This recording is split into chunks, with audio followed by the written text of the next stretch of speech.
In this video, I'll show you how to easily make a dado cut using a circular saw. Start by placing a sacrificial board, such as plywood or MDF, onto the work surface to protect your work table. Place the wood for cutting over the sacrificial sheet. Next, mark the dado boundaries on either side using a speed square and a pencil. After the dado is marked for cutting, adjust the blade height. To do this, keep the saw over the wood's edge and adjust the blade height appropriately. Remember not to set the depth below half the thickness of the wood, as it might lead to the formation of a weak dado or even split the wood. Next, clamp at the middle and the end using 2 quick grip clamps.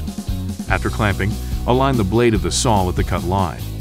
Next, you need to use the circular saw to make multiple cuts within the boundary of the dado cut. Plug in the saw and begin cutting along the cut line using the speed square. Make multiple passes inside the dado area. After this, use a chisel and hammer or mallet to remove the cut-up wood. Once that is done, you get a rough dado. To smoothen the edges, use sanding paper to hand sand the rough edges. With this step, you'll now have a smooth and accurate dado in the wood piece. If you like this video, like and subscribe. Thanks for watching.